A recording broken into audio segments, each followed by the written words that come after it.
Mesdames et messieurs, bonsoir. Bienvenue au Flash. Le Conseil des ministres de ce mercredi 6 avril a validé un projet de loi définissant le cadre légal d'exercice des partis et groupements politiques. Il institue un chef de l'opposition et fixe les règles et procédures permettant de le désigner. Ce projet de loi vise à consolider notre démocratie et à renforcer le rôle des partis se réclamant de l'opposition dans la construction de l'unité et de la cohésion nationale. Je vous propose d'écouter le porte-parole du gouvernement, le ministre Koné Bruno Nabagny.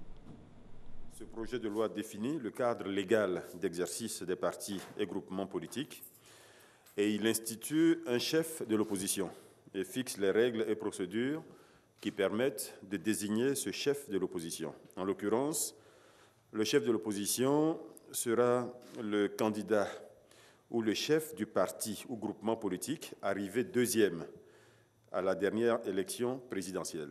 Donc le chef de l'opposition, en quelque sorte, est désigné par le suffrage universel, puisque c'est celui qui arrive immédiatement après celui qui est élu président de la République. Ce projet de loi donc va consolider la démocratie en cours en Côte d'Ivoire, renforcer le rôle des partis, se réclamant de l'opposition dans la construction de l'unité nationale et dans la cohésion nationale.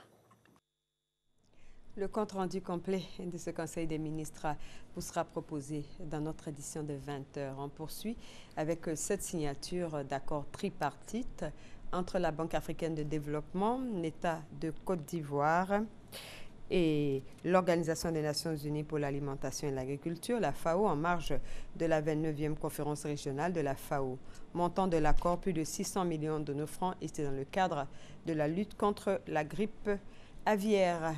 Et puis, sachez que des experts issus de 9 pays africains, à savoir le Bénin, la Côte d'Ivoire, la Mauritanie, la Sierra Leone, sont réunis depuis hier à Abidjan.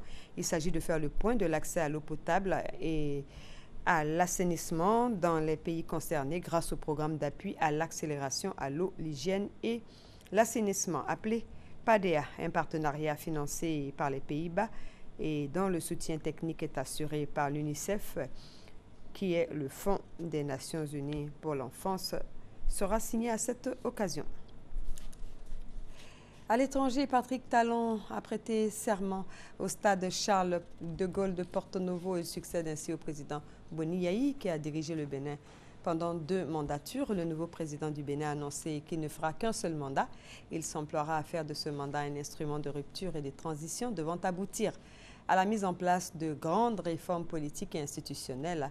Notons bien qu'aucun chef d'État étranger n'a été convié à cette prestation de serment, comme le voulait le président élu. Et puis, une maladie qui fait beaucoup de victimes, c'est bien le diabète. Pour la première fois, l'Organisation mondiale de la santé dresse un bilan de cette maladie chronique. Le nombre d'adultes diabétiques a quadruplé en 35 ans. En clair, c'est près de 422 millions d'adultes dans le monde qui souffrent de diabète, soit 4 fois plus qu'en 1980. L'OMS tire la sonnette d'alarme dans un rapport publié ce mercredi sur cette maladie, souvent liée à l'obésité. Et pour terminer, la police suisse a effectué une perquisition au siège de l'UEFA à Lyon au lendemain des révélations des Panama Papers impliquant le président de la FIFA, Gianni Infantino. Le dirigeant suisse aurait signé un contrat télévisé en faveur d'une société offshore, Cross Trading, en 2006, alors qu'il était responsable juridique de l'UEFA. C'est la fin de ce flash. On se retrouve à 20h pour la grande édition.